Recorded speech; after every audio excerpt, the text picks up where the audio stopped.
Bonjour et bienvenue au show Minter Dialogue, épisode numéro 139. Je suis Minter Dial, votre compère et hôte pour ce podcast, fier membre du réseau Evergreen Podcasts.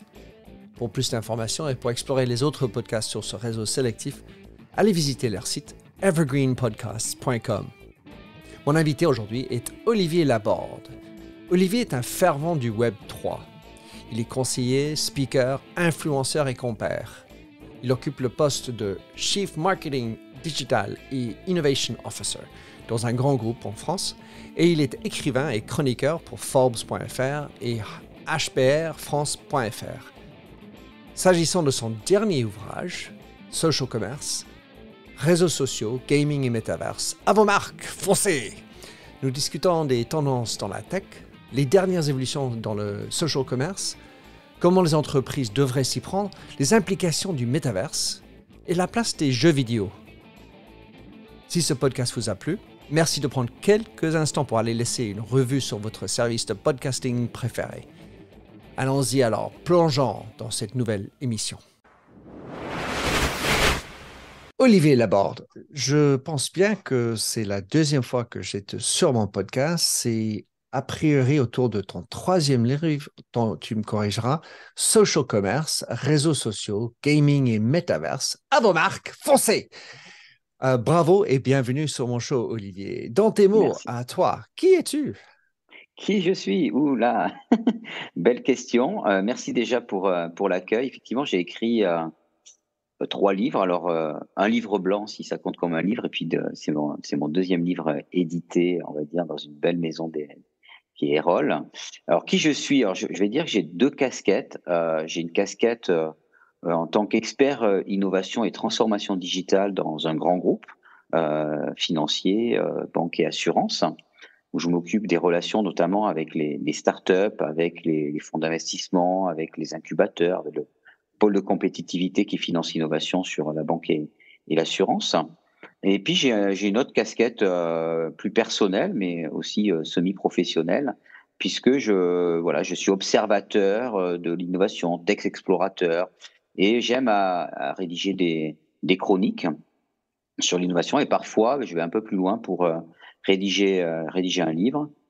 Et comme je suis assez startup friendly, il m'arrive également, mais quand la bande passante le permet, puis que la rencontre et le fit se fait avec un fondateur, de faire un petit rôle d'advisor pour des startups. J'interviens également dans des conférences aussi dernièrement, plutôt sur tout ce qui est Web3 et métaverse. Comme ça qu'on s'est rencontrés. Sans rentrer dans le sujet intime de là où tu travailles, mais la relation entre les grands groupes et les entrepreneurs, ça s'améliore. Je dois imaginer qu'avec autant d'entrepreneurs, on en parle tellement et en France, c'est vraiment du quotidien maintenant, alors qu'à peut-être il y a 20 ans, alors qu'un mot français entrepreneur était un peu moins partout.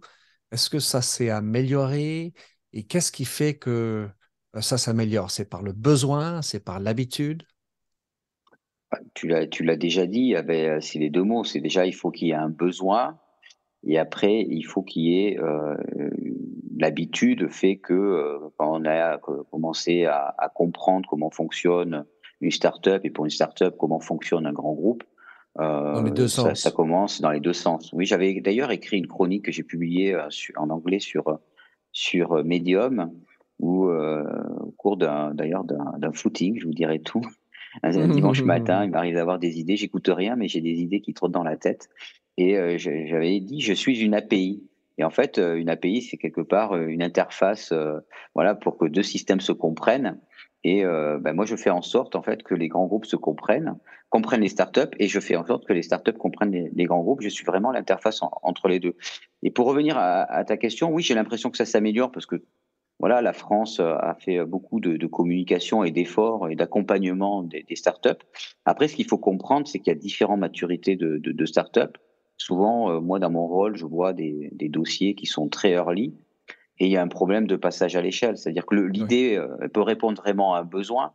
Maintenant, quand c'est un grand groupe qui a des millions, et voire des dizaines de millions de clients, ben, la startup faire un POC, et après on peut faire un POC, mais par contre passer à l'échelle, ben, elle n'a pas forcément, soit pas les reins solides, soit parce que tout simplement, ben, dans son histoire, ça ne marche pas. Je voyais dernièrement, je pense que je peux le citer, BNP, il y avait un titre hier sur Pepernest, et donc l'intégration de Pepernest dans BNP, et c'est laissé entendre que ça avait mis 3 ans.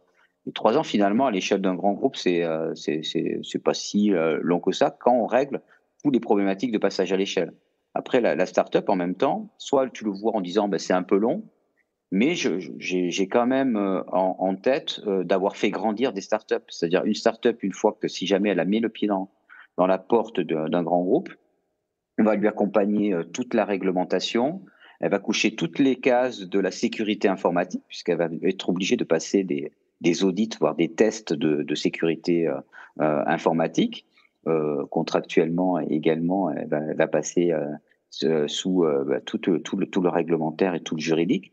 Et donc, une fois qu'elle a fait tout ce passage qui peut être long, par contre, pour elle, c'est un retour d'expérience. Et pour la deuxième référence, et la troisième et la quatrième, ben, elle est beaucoup plus musclée parce qu'elle peut voilà, afficher, voilà, moi j'ai eu le tampon de la sécurité d'informatique de tel grand groupe, et donc il n'y a pas de raison que ce soit pas possible pour le second groupe et la seconde référence.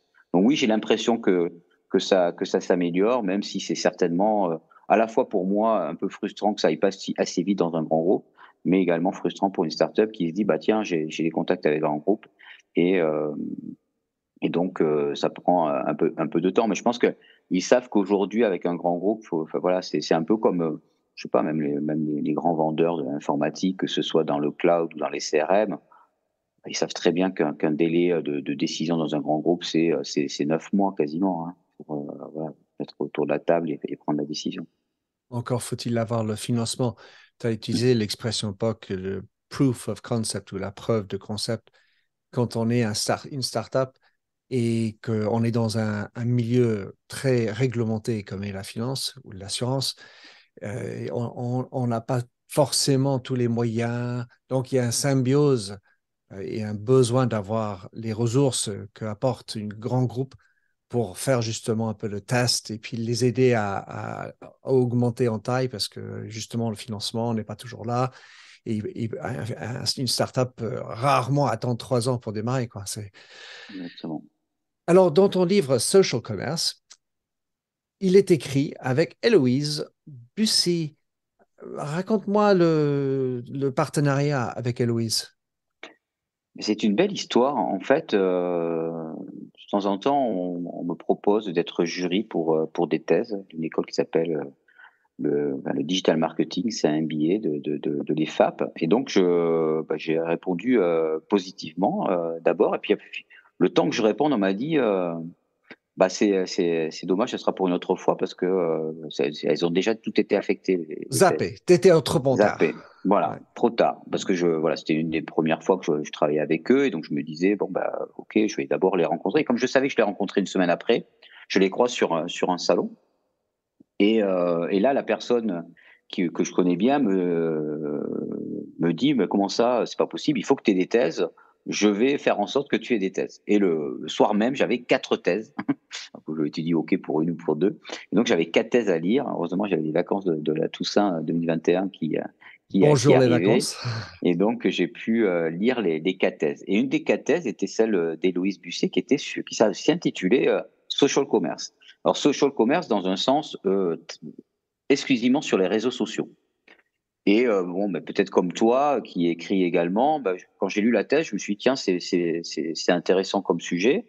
Et j'ai une petite lumière qui s'est allumée en tache de fond derrière la tête. Je me suis dit, tiens, ça pourrait faire l'objet d'un livre, mais bon, voilà, sans plus. Et lors de la soutenance, puisqu'après, il y a aussi une soutenance orale, Héloïse, donc, que je connaissais pas, à la fin de sa soutenance, qui était très bien, dit bah moi j'aimerais aller un peu plus loin, pourquoi pas un livre blanc ou un livre, mais j'ai pas de réseau. Alors je lui dis c'est marrant, regardez mes notes. Moi je me suis dit tiens ça peut être l'objet d'un livre, il y a des choses passionnantes à faire. Par contre je lui dis bah on peut continuer à discuter. Maintenant moi commerce social c'est plutôt toutes les plateformes sociales, donc c'est-à-dire ok c'est les réseaux sociaux, mais il y a aussi le gaming et aussi les metaverses qui arrivent. Alors forcément, Héloïse, c'était quelqu'un qui avait bossé pendant 3-4 mois sur social commerce égale réseaux sociaux. Donc ça l'interpelle un petit peu. Et donc on fait un premier échange quelques jours après. Et je lui dis, bah, écoute, après, tout simplement, soit tu as envie ou pas, mais moi, voilà, moi je suis là pour coécrire. Hein, voilà, mon implication, elle peut être assez forte. Ça m'intéresse pas forcément de faire juste une mise en relation. Et je lui dis, après, c'est step by step. Tu vois, je lui dis, bah, d'abord, on écrit un brief, une sorte de plan, et puis on cherche une maison d'édition. Et puis, un peu avant, voilà, fin novembre, je crois, ou début décembre, elle dit Banco. Moi, j'approche mon ancienne éditrice, et puis elle me dit, ah, bah, c'est un sujet génial. Banco, moi, je le propose au comité éditorial début janvier 2022. Par contre, il faudra être rapide pour écrire. Et donc mi-janvier 2022, ben, on reçoit un contrat à signer. Donc Héloïse, toute excitée, qui n'avait pas encore trouvé un travail ou qui était sur le point d'en trouver un. Et bien on se lance et il fallait voilà l'écrire pour le 1er juillet de 2022 et avec des aléas. Donc c'est une belle histoire parce qu'après, elle a trouvé du boulot. Moi, je travaillais un peu le soir et le week-end et puis pendant les vacances. Puis après, elle a arrêté son travail, donc elle avait un peu plus de peps. Mais on s'est pas mal complémenté puisque quand l'un, on va dire, avait des périodes d'un peu de charge professionnelle et un peu moins sur le livre, ben, l'autre avait du temps disponible et ça s'est bien complémenté. Et belle histoire parce que voilà, c'est deux regards un homme, une femme, un plus senior, l'autre qui a 24 ans et qui n'a pas encore travaillé, avec de la fraîcheur d'un côté et de l'expertise de l'autre. Et je pense que ça apporte, je l'espère en tout cas, une œuvre assez à valeur ajoutée pour le lecteur. C'est génial. D'autant plus que pour moi, si je regarde ça de l'extérieur, le côté social est très souvent plus féminin.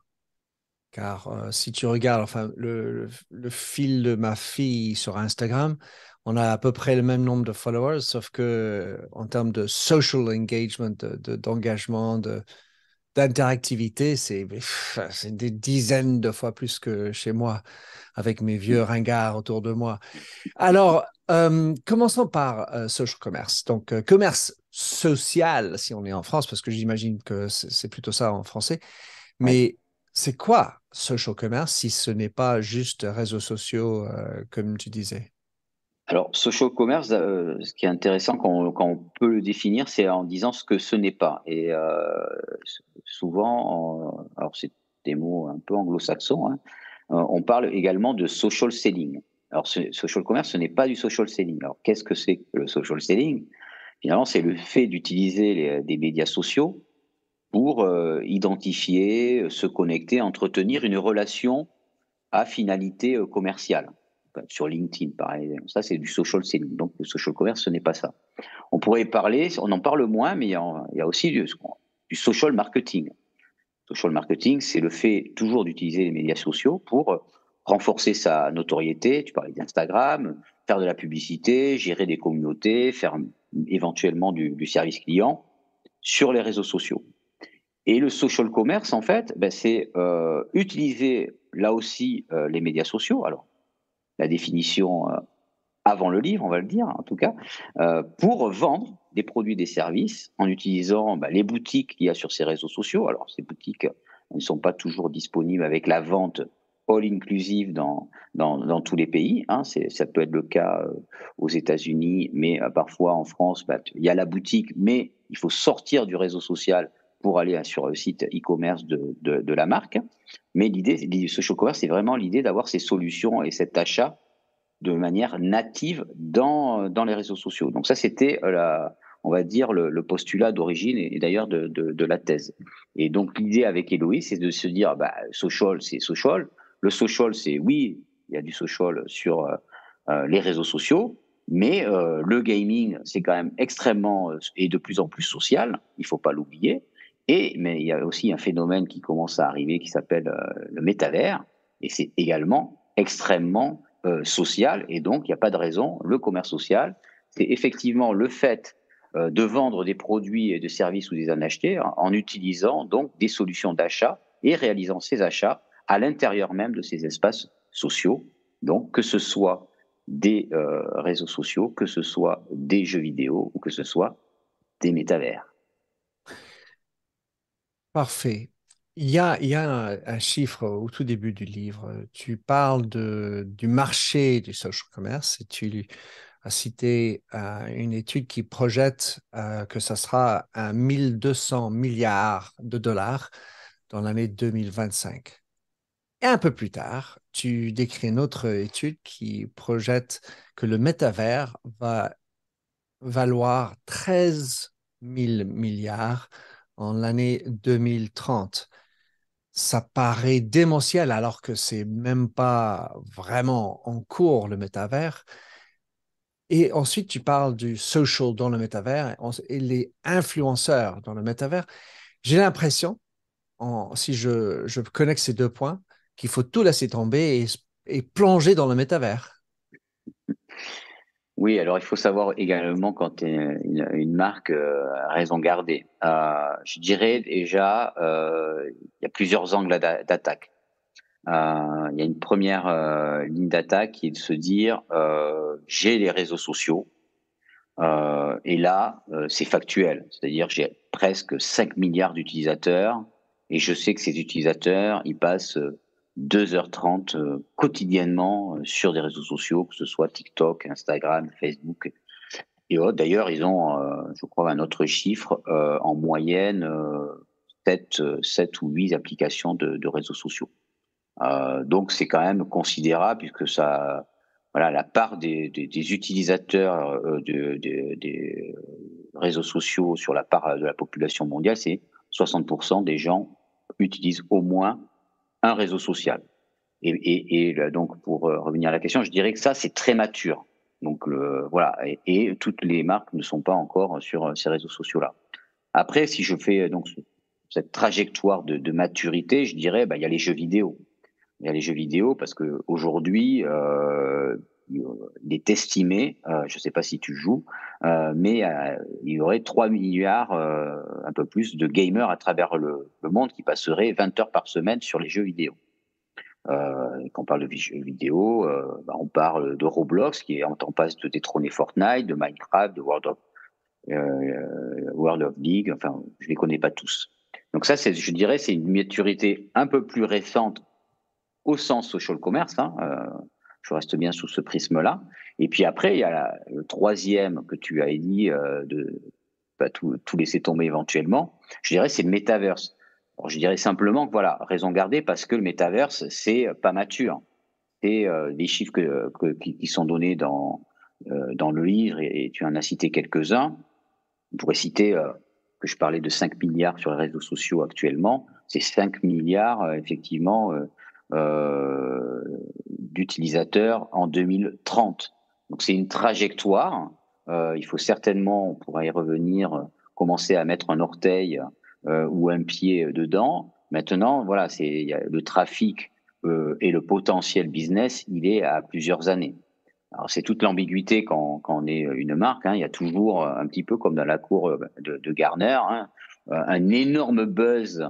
On l'a vécu sur la blockchain, sur la 5G, sur le cloud. Donc l'année dernière, d'ailleurs plus qu'aujourd'hui, ça a été sur notamment le metaverse et le Web 3. On sent que voilà qu'il y a une petite phase de désillusion, mais je fais partie de ceux qui pensent que voilà à terme cette phase va repartir sur une courbe ascendante et qu'en 2030, oui, alors je ne sais pas si les chiffres sont justes, hein, puisque Gartner, Quoi, tu connais pas Deloitte, l'avenir?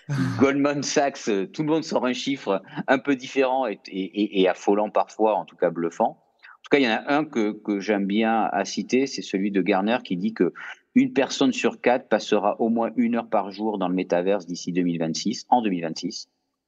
C'est un chiffre qui me semble tangible parce que si je, là aussi, fais le parallèle avec les réseaux sociaux, je me dis, bah, aujourd'hui, quand les gens passent 2h30, enfin une majorité, sur les réseaux sociaux, bah, pourquoi pas aller dans un espace complètement immersif et bluffant, passer 1 heure par jour, ça me semble atteignable pour certaines communautés de personnes.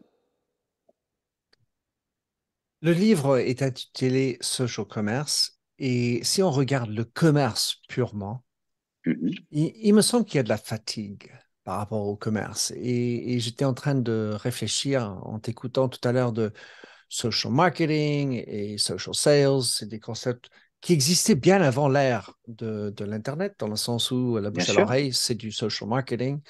Social selling, c'était avant où les femmes passaient d'une maison à l'autre.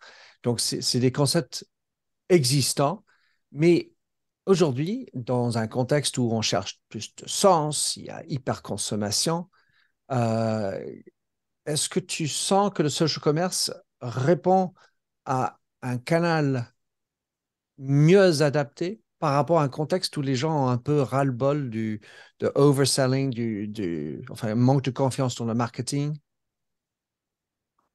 On pourrait faire une thèse là-dessus. Merci pour la question. Je vais répondre de deux manières. La première, je vais dire, les marques ne peuvent pas ignorer tous ces chiffres que je viens de citer et tu en as cité d'autres. C'est-à-dire qu'il y a du trafic et il y a des masses dans ces espaces-là. Et donc, quand on est une marque, il faut être là où il y a du trafic, là où les gens sont. Et donc, la marque, elle doit être présente. Donc ça, c'est un premier pilier. Le deuxième pilier, ou la manière de prendre le sujet, il faut pas y aller n'importe comment. Ce sont des communautés, effectivement, qui, avant tout, ils viennent pour se détendre, pour se divertir. Et on parle de commerce entertainment, quelque part, si jamais on veut faire du commerce. Donc il faut pas le faire n'importe comment. Je pense, dans un premier temps, c'est un formidable outil pour faire vivre de nouvelles expériences. Parler d'immersif, si on revient sur le métaverse, par l'Internet en 3D, on ouvre un champ des possibles, un champ d'opportunités assez génial, à mon sens, pour faire vivre des expériences incroyables à ses utilisateurs. Et en toile de fond, oui, on va toucher sur des leviers de notoriété et pourquoi pas de génération de leads et pourquoi pas de commerce. Hello, this is Gary Chahot welcoming you to check out the French History Podcast. Our main show covers the history of France from the first humans until present. If you liked Mike Duncan's The History of Rome and wanted a similar program covering the land of beauty, culture, and love, we are exactly that. We also host world renowned scholars who have delivered guest episodes on their specialties, including 18th century pirates, revolutionary booksellers in 20th century Paris, the special friendship between the Marquis de Lafayette and Thomas Jefferson, and numerous others. Learn what you love and listen to the French History Podcast today.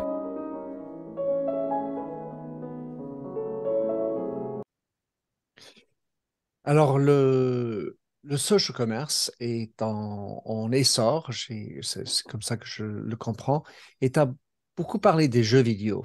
Alors, pour moi, c'est un monde un peu différent. Je navigue pas dans les jeux, enfin, j'ai fait Pac-Man et autre chose dans ma jeunesse, Mhm. évidemment, mais évidemment, il y a tout ce monde de virtuel et où avec guerre ou ferme ou ville.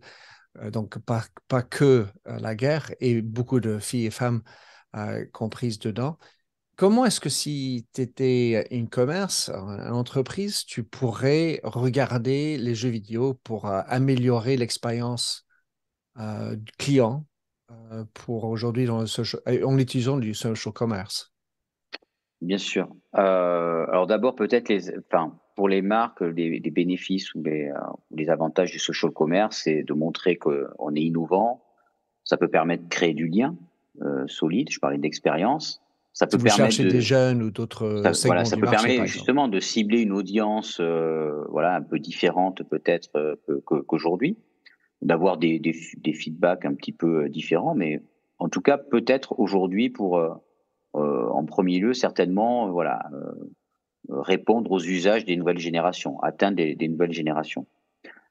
Comme je l'ai dit, en tout cas, je fais le lien, ce sont des communautés extrêmement fortes, avec des ADN très particuliers.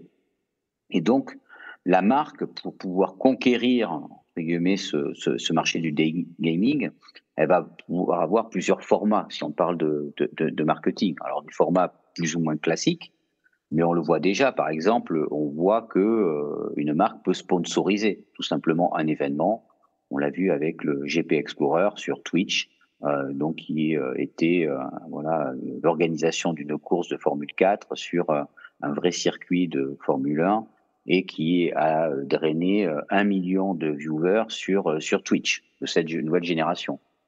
Toutes toutes ces équipes d'influenceurs et les voitures étaient sponsorisées par des marques. Donc c'est un levier extrêmement traditionnel d'être présent auprès d'une génération qui ne vient peut-être pas aujourd'hui sur son site e-commerce ou dans ses magasins, mais de commencer à faire de la notoriété auprès de cette nouvelle génération. Après, tu parlais qu'il y a des choses qui existaient depuis de nombreuses années. Il y a des marques qui ont déjà sorti ce qu'on peut appeler des jeux de marque. D'ailleurs, je sors un jeu pour Noël. Il y en a qui ont sorti des jeux pour le calendrier de l'Avent. Alors après, on parle souvent de digital, mais je disais récemment à quelqu'un, le calendrier de l'Avent, c'est un jeu puisque on vient sur des leviers j'ouvre une case tous les jours. Et donc, c'est aussi un jeu de surprise, voire de chasse un petit peu parfois au trésor pour toucher d'autres cibles. Après, tout simplement, et je ne sais pas si tout va marcher, mais tous ces influenceurs ou tous ces jeux-là, ils sont aussi à la recherche de revenus, tout simplement. Donc, ils sont les premiers à proposer des nouveaux formats de pré-roll, de bannières, de placement produit. Il n'est pas rare de voir maintenant dans des jeux, alors sous forme de skin, comme si on comprend le jargon des avatars, et de se dire, je peux choisir du skin Gucci, un sac LVMH ou une arme brandée d'une autre marque. Et puis tu as parlé des influenceurs, et moi j'ai parlé de placement produit. Les influenceurs peuvent faire des campagnes de gamers, d'influence et placer ou pas des produits. La précaution, par contre, c'est de se dire, attention, comme je l'ai dit, il y a des ADN très particuliers, très forts sur ces communautés-là, et il faut essayer de s'immerger pour bien comprendre les codes et les usages, pour pas, quelque part, avoir un retour de bâton extrêmement négatif de ces communautés-là. On a pu l'avoir récemment sur un autre sujet, tu m'en parleras certainement, qui sont les NFT. Chaque marque a commencé à vouloir lancer des collections de NFT.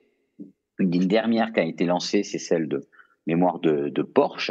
Et Porsche a eu une sorte de retour de bâton très fort de la communauté en disant c'est trop cher, les bénéfices associés sont pas bons. Et dans la journée ou dans les jours qui ont suivi, ils ont arrêté le drop de leur collection parce que la communauté a fait un rejet assez fort et médiatique sur la collection qu'ils venaient de lancer.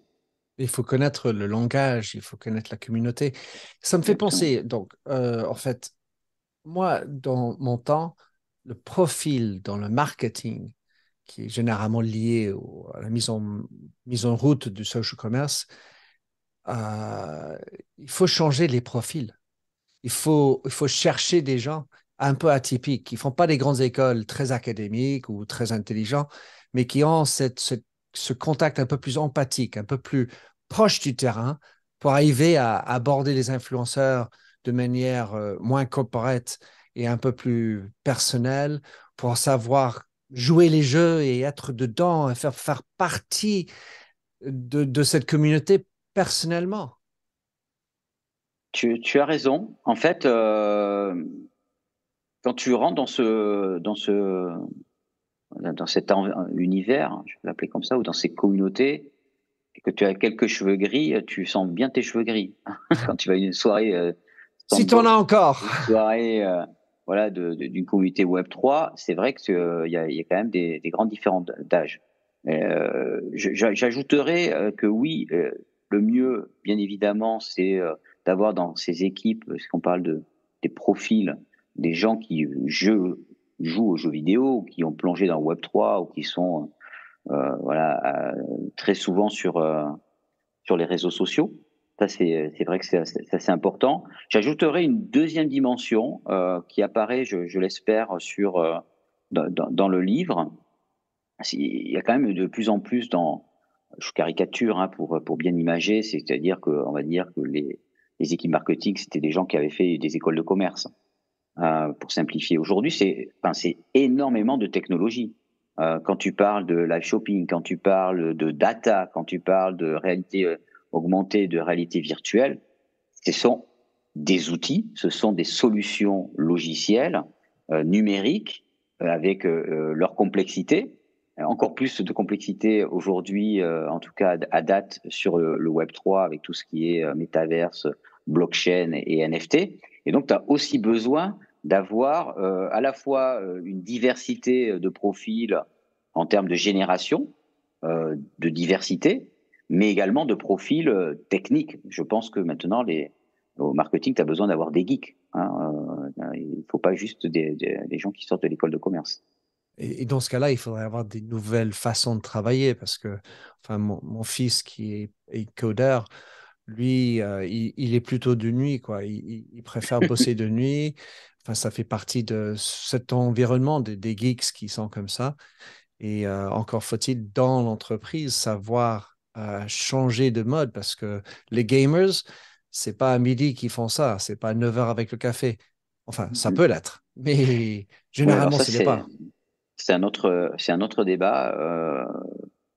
Certains diront que le Covid a accéléré cela aussi avec le télétravail et voilà, des aspirations un peu différentes.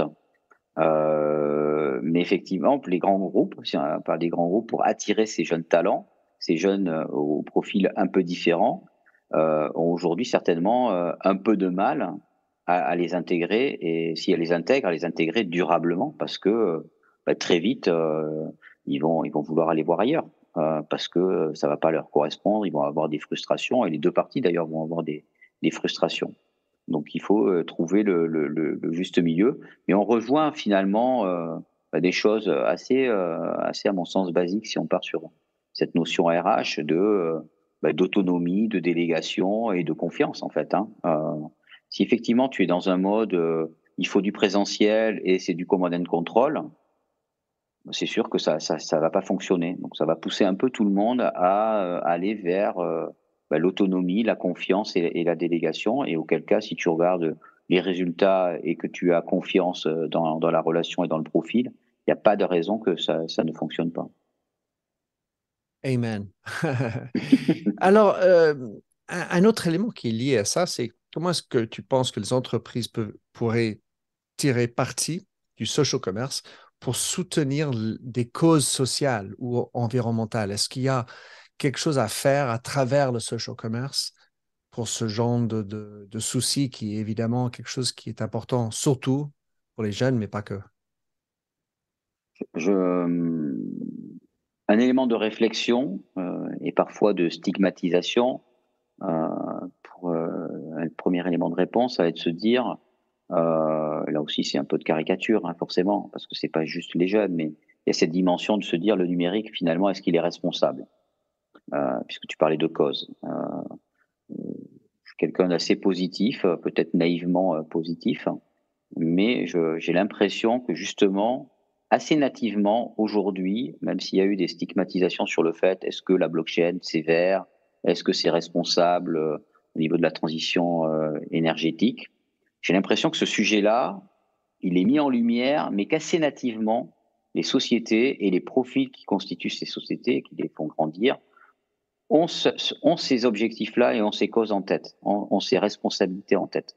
Donc je suis assez positif en se disant que c'est quand même pris assez rapidement euh, dans le développement de la société pour faire des choses nativement, by design, éco-responsables. Donc ça, c'est une première chose. Je pense également sur un deuxième élément de réponse que finalement une entreprise, elle est responsable, et on parlait, et ça fait vraiment le lien avec ce que tu disais tout à l'heure et ce dont nous parlions, ça fait vraiment le lien avec cette... finalement, l'entreprise, c'est aussi, tu vois, les hommes et les femmes qui la constituent. Et ces hommes et ces femmes, elles ont de plus en plus de conscience, elles ont de plus en plus de causes. Alors, elles l'avaient avant, hein, là aussi, je pousse le bouchon un peu loin, certainement. Mais de plus en plus, elles ont besoin d'un alignement entre leur vie personnelle et leurs valeurs personnelles et les valeurs de l'entreprise, encore plus qu'auparavant. Et donc, je pense que oui, les entreprises vont avoir besoin, et les NFT sont un formidable levier pour le faire, d'alimenter des actions qui résonnent avec des causes. Je parlais dernièrement avec un des cofondateurs et CEO de The Sandbox, et justement, je lui disais par mail, et gentiment, il m'a répondu très rapidement, je le remercie d'ailleurs, il est très occupé. Je lui disais, mais je pense qu'aujourd'hui, j'avais eu une réflexion de me dire, mais je pense qu'aujourd'hui, par exemple, je vais citer, c'est The Sandbox, devrait avoir, c'est peut-être un peu tôt, mais un responsable de la RSE. Parce que, en termes de communication, ça va être stigmatisé. Et donc, il m'a répondu, là encore très gentiment, en me disant, mais voilà tout ce que l'on fait en charity. Alors, charity, c'est une première étape pour moi. Mais, tu vois, déjà, ils l'ont en compte. C'est pour ça que je suis naïvement positif, je sais pas si on peut le dire comme ça, parce que dès le début, je pense que si jamais une marque veut faire une collection ou une action dans le métaverse, je le vois déjà dans les communiqués de presse, c'est on a pris en compte la dimension verte, on a pris en compte qu'il faut alimenter des causes. Tu vois, et il y a quelques années de ça, ça apparaissait pas. Euh, je, je crois que c'est la PMU qui a fait qui a sorti un projet Web3 sur des chevaux virtuels, pour simplifier. Dans le communiqué de presse, ça a dit on a choisi telle blockchain parce que elle est, on va dire, green, entre guillemets. En tout cas, elle consomme de manière éco-responsable en termes d'usage d'énergie. Je suis pas certain. Toi, on est très exigeant quand même. Mais c'est très bien. Il y a quelques années, on l'était pas autant. Et je m'aperçois qu'on est à la fois très exigeant et qu'il y a des réponses natives déjà de ces acteurs du Web3. C'est quelque chose dont on ne parle pas bien, j'ai envie de dire. Évidemment, il y en a des gens qui en parlent, preuve, toi et moi, mais sur la consommation d'énergie nécessaire pour toutes ces technologies. Tu parlais Mm. du virtuel là, tantôt, et Mm. quelque chose qui m'a frappé et que je connaissais pas tellement dans ton univers, c'était l'influenceur virtuel. Mais dis Oui. donc, qu'est-ce qu'est un influenceur virtuel? Qui est derrière ça et comment profiter? Alors c'est tout à fait récent. Je ne sais pas si c'est une anecdote. En tout cas, c'est vrai qu'on a vu en Corée du Sud et je crois même au Japon des publications comme quoi le CEO de telle entreprise était un avatar. Donc c'est vrai que toi que tu regardes depuis Paris, depuis la France, tu te dis mais c'est quoi ce truc? Euh, Après, il y a peut-être aujourd'hui des raccourcis qui sont faits ou c'est des hypothèses, hein, je ne détiens pas la vérité, c'est en pleine construction, hein, comme je le dis, cet univers-là. Donc, voilà, il va falloir bien voir dans quelle direction ça part. Mais c'est vrai que je pense qu'il y a des marques qui se disent, bah tiens, moi si je peux, c'est pas l'objet du livre, mais depuis le livre, on parlait énormément d'IA générative, ou de ChatGPT, qui va peut-être plus parler au plus grand nombre. On peut faire des choses assez extraordinaires, on peut manipuler, et donc ils peuvent se faire le raccourci en se disant, ben moi, un influenceur, ça me coûte en placement produit et puis en rémunération 100K € par an. Ben, un avatar virtuel, finalement, si ça me coûte 10 000, ça va peut-être que je serai plus à l'aise. Tu vois, enfin, déjà, je vais faire des gains. Après, ce qui est, moi, mon interrogation à ce stade, c'est est-ce que l'influenceur virtuel va avoir la même empathie, mais cette même capacité d'empathie et d'engagement qu'un influenceur réel comme toi et moi? C'est l'interrogation. Il y a le volet financier ou facilité de travailler, de fabriquer son propre influenceur, et il y a cette capacité d'un influenceur d'engager une communauté. Mais un influenceur engage sa communauté sur ce qu'il est.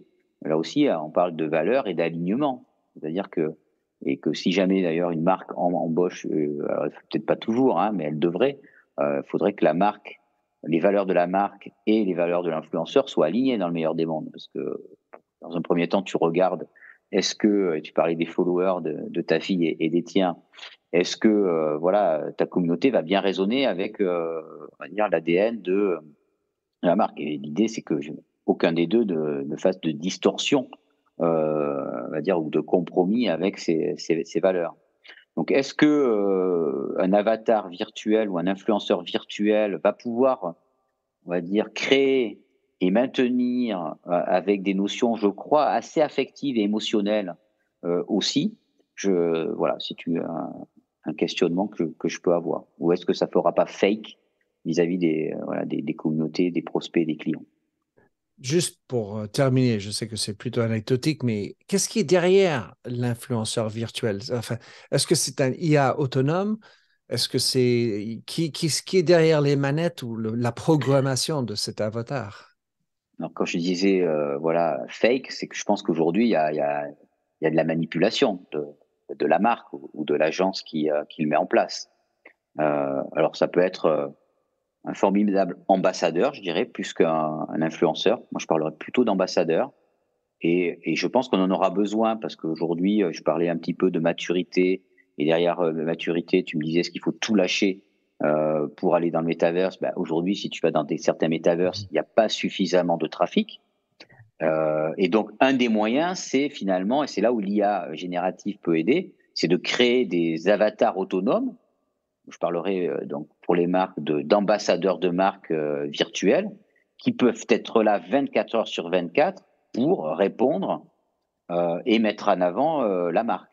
Aujourd'hui, quand tu vas sur Decentraland ou que tu vas sur Sandbox, pour ne citer deux des plus grandes, que tu vas chez EY ou chez JP Morgan qui ont ouvert des salons, bah, la plupart du temps, il n'y a personne. Je pense que ce genre d'outils d'influenceurs, je parlerai donc d'ambassadeurs, ou en tout cas, pourquoi pas de collaborateurs virtuels, bah, ça te permet, et complètement autonome, ça te permet d'avoir en frontal une présence 24 heures sur 24, 7 jours sur 7. C'est un des moyens, en tout cas, des premiers niveaux à date pour cette utilisation-là. J'ai parcouru un article il n'y a pas trop longtemps qui disait que Second Life existait toujours. J'avais pensé mort et que ça a été racheté par Meta, il me semble. Donc, ça peut continuer à marcher malgré, enfin, c'est pas dans les actualités. Mais il y a un phénomène dans le marketing qui a toujours été un problème, c'est le manque de confiance que ont les consommateurs dans les messages marketing. C'est-à-dire, c'est du blabla et on a un peu ras-le-bol de tout ça. Quand on parle de la pub en ligne, qui fait partie quelque part du social commerce, ou bien de l'utilisation des influenceurs, j'ai l'impression que le niveau de cynisme et l'envie de taire ou publicitaire, d'arrêter de s'introduire dans mon fil d'actualité de mes amis, euh, quel conseil donnerais-tu à une équipe de marketing par rapport à ce genre de fléau, ce genre d'attitude des consommateurs où la confiance est moindre?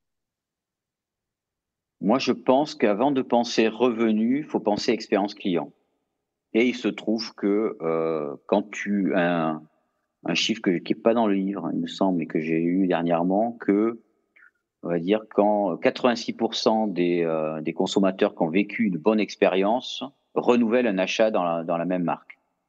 Ils sont que 13%, je crois, qui a renouvelé un achat quand ils ont vécu une mauvaise expérience. Il y a quand même 13% qui retournent vers la marque Ils s'ils s'en ont vécu foutent. une Enfin, ils ont peut-être un amour très Après, il y a peut profond. être très profond, et puis après, parfois, tu as aussi des monopoles. Hein, c'est-à-dire que bah, même si tu n'aimes pas la marque, mais que ce produit-là, c'est quelque chose, une commodities pour toi, bon, bah, tu retournes vers la marque, même si tu n'as pas vécu une bonne expérience et qu'il n'y a pas trop de concurrence. Donc, quand même, je pense, je dirais, on va dire, customer experience first pour faire de l'English. L'autre point, quand tu parles de cynisme, je pense que ce soit le social commerce, quand tu l'approches, il y a une dimension qui est dit d'entertainment, et il y a une notion que j'ai peut-être pas assez suffisamment soulignée, mais que j'ai citée, qui s'appelle les communautés. Les communautés, cet angle-là, c'est un pilier d'une stratégie Web3, c'est un pilier d'une stratégie gamers. Ce sont des communautés. On s'adresse pas forcément, tu vois, à des clients, on s'adresse à des communautés de gamers, mais même dans les gamers, il y a des sous-communautés. Évidemment. Et dans les métaverses, je pense que dans un premier temps, ils seront très thématiques, comme il peut y avoir plusieurs réseaux sociaux. C'est pas la même communauté sur Instagram que sur TikTok, que sur Snapchat. Ben là, ce sera pareil. Je pense qu'il y aura plusieurs métaverses et les communautés seront vraiment différentes que tu sois sur un métaverse ou un autre. Et donc, il va falloir travailler avec ces communautés. Et travailler avec ces communautés, je trouve que c'est un engagement beaucoup plus fort que de faire une action marketing et une pub sur un journal ou envoyer un email. Parce que il y a une notion de durabilité, vraiment de temporalité qui est complètement différente.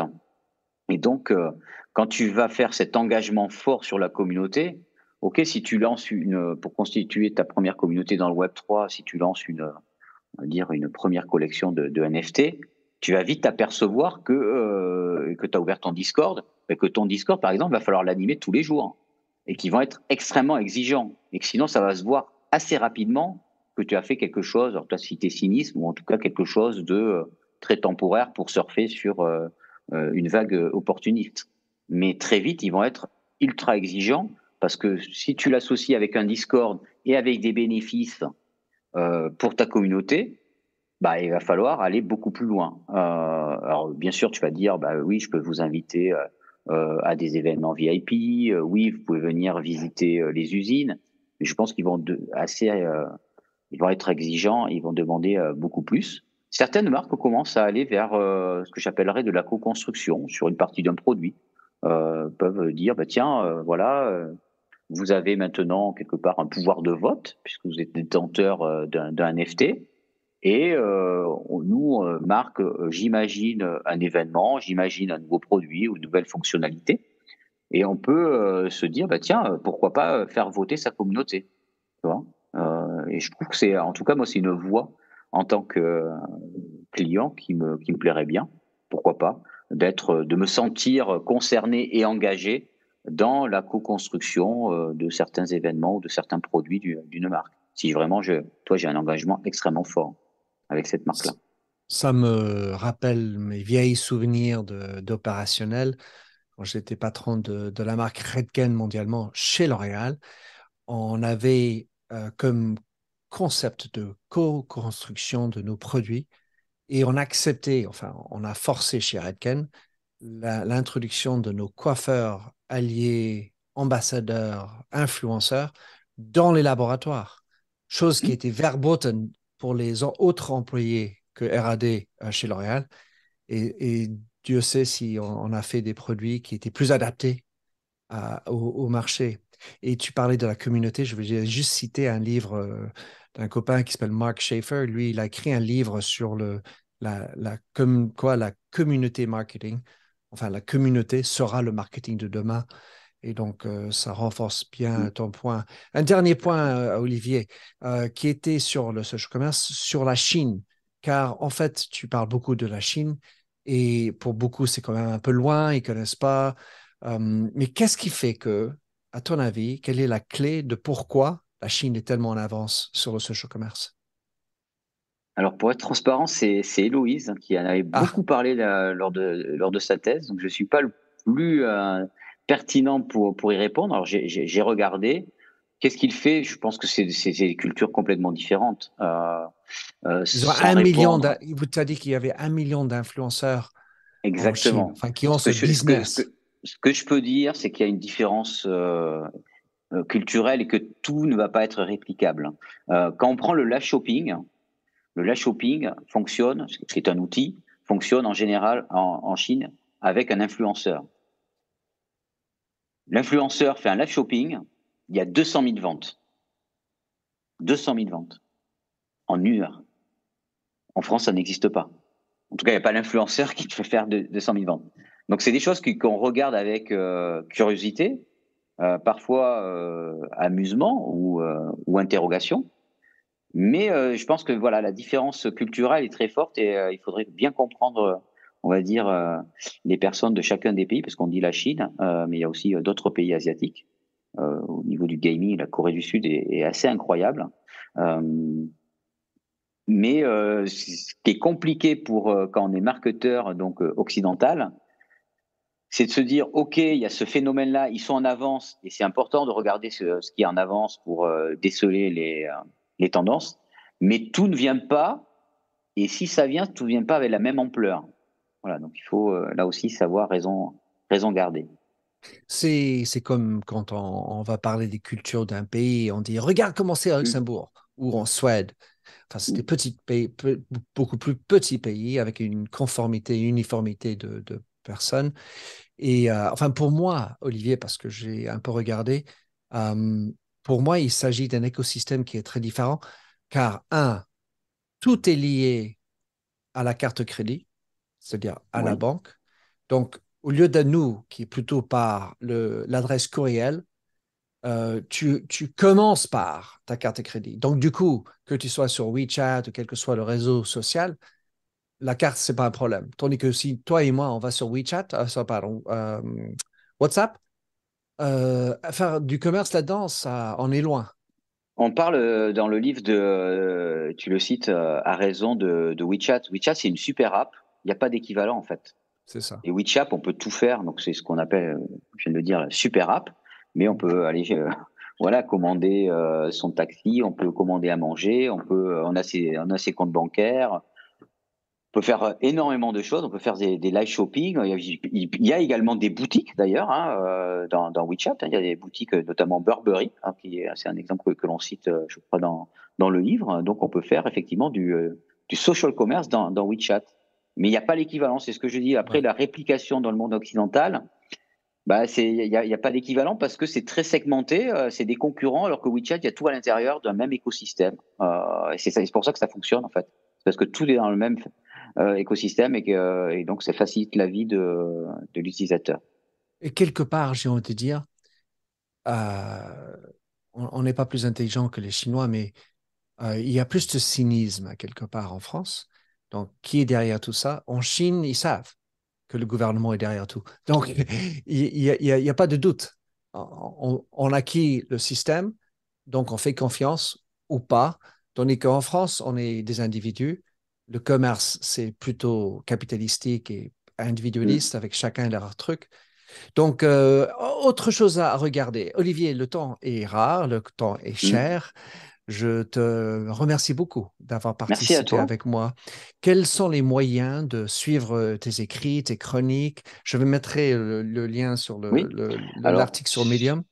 Je te remercie déjà pour l'entretien. C'était très agréable, comme toujours d'ailleurs, d'échanger avec toi. Moi, j'écris des chroniques sur force.fr, sur hbrfrance.fr, parfois sur d'autres canaux. Et sinon, il y a ce livre-là, Social Commerce, qui fait l'actualité, qui est dans toutes les bonnes critiques, qui a de bonnes critiques, qui est dans toutes les bonnes librairies et sur Fnac et Amazon. Et sinon, je poste pas mal sur LinkedIn. Je suis assez accessible, je pense, sur les réseaux sociaux que sont Twitter et LinkedIn. Et un grand bonjour à Héloïse, bien sûr. Merci beaucoup, Olivier. Coucou, Héloïse. Merci à toi. Merci de nous avoir écoutés sur Minter Dialogue en français. Vous trouverez tous les liens et références cités lors de cet entretien sur mon site minterdial.fr. Pour vous inspirer, je vous laisse avec une chanson que j'ai écrite dans ma jeunesse, A Convinced Man.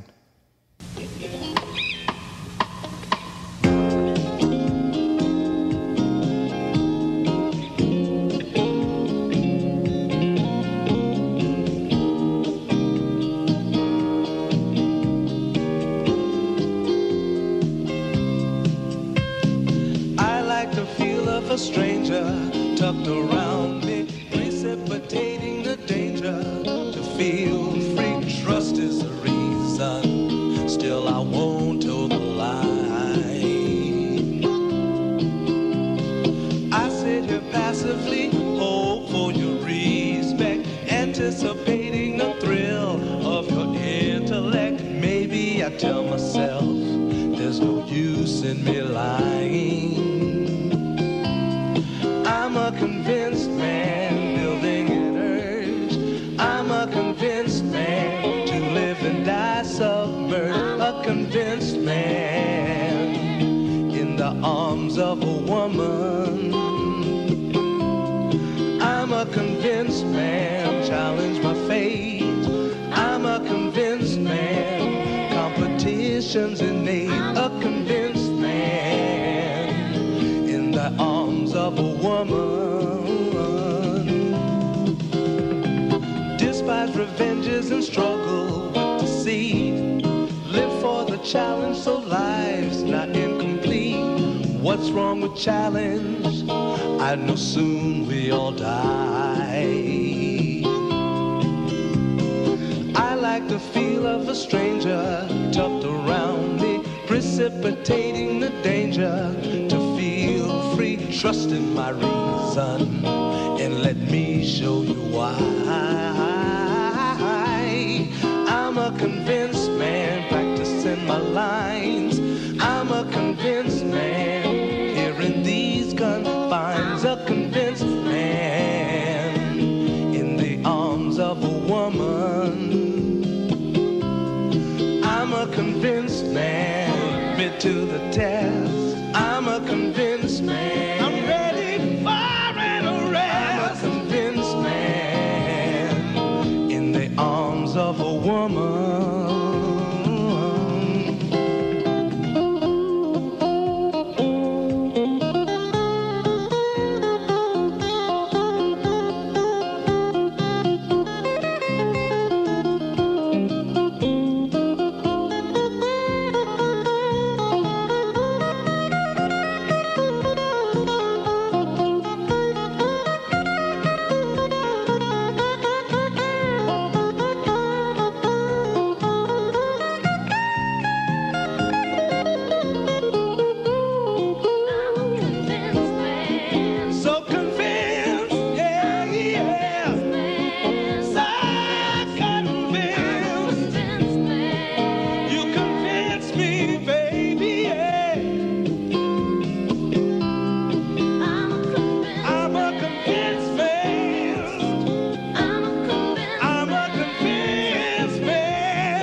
I'm Ken Harbaugh, host of Warriors in Their Own Words, a podcast that presents the unvarnished, unsanitized truth of what we have asked of those who defend this nation.